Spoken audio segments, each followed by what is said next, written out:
Assalamualaikum warahmatullahi wabarakatuh. Jadi di sini saya akan menjelaskan tentang tugas video hukum internasional yang berjudul Subjek Hukum Belligerency.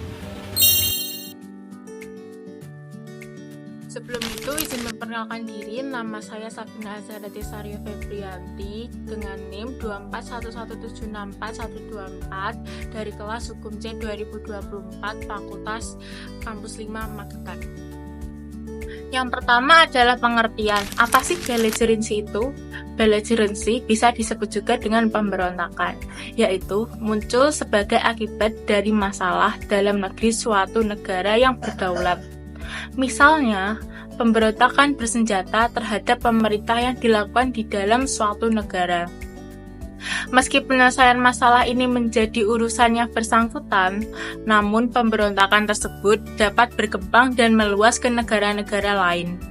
Pemberontakan yang awalnya merupakan masalah dalam negeri juga dapat menciptakan implikasi internasional.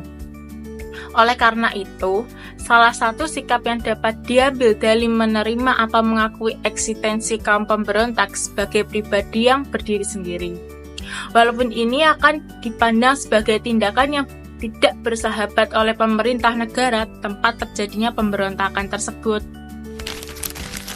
Yang kedua adalah mengapa belligerency atau pemberontakan termasuk ke dalam objek hukum internasional. Nah, belligerency atau pemberontakan dapat dianggap sebagai subjek hukum internasional karena memenuhi beberapa syarat tertentu dan memperoleh pengakuan dari pihak ketiga.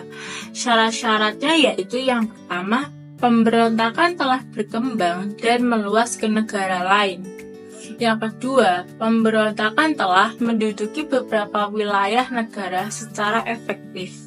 Yang ketiga, pemberontakan telah memiliki organisasi pemerintah yang teratur sebagai tandingan terhadap pemerintah yang sah. Yang keempat, pemberontakan telah mendapat pengakuan secara de jure dari negara netral. Yang ketiga adalah contoh kasus subjek hukum internasional belligerency. Contoh kasus salah satunya adalah Hamas di Palestina. Hamas juga dianggap sebagai kelompok belligerency dalam konteks konflik Palestina dan Israel. Mereka memiliki struktur pemerintahan sendiri dan mengontrol wilayah tertentu di Gaza. Pengakuan internasional terhadap status mereka sebagai belligerent memberikan hak untuk berpartisipasi dalam proses negosiasi dan perlindungan hukum tertentu. Yang terakhir adalah permasalahan dari adanya subjek hukum internasional belligerency. Permasalahan dari adanya subjek hukum internasional belligerency mencerminkan kompleksitas hubungan antara konflik bersenjata, kedaulatan negara, dan hukum internasional.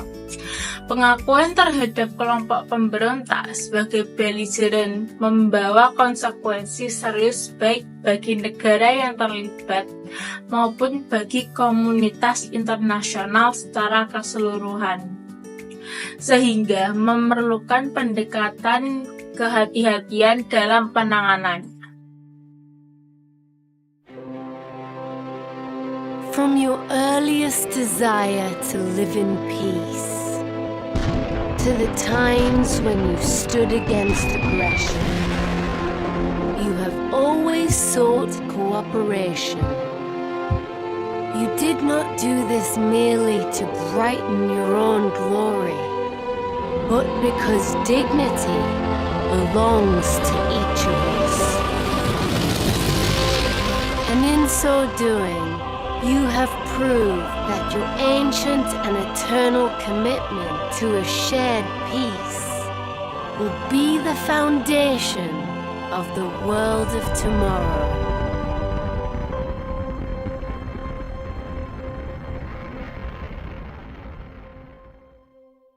Sekian video penjelasan dari saya, kurang lebihnya mohon maaf. Wassalamualaikum warahmatullahi wabarakatuh.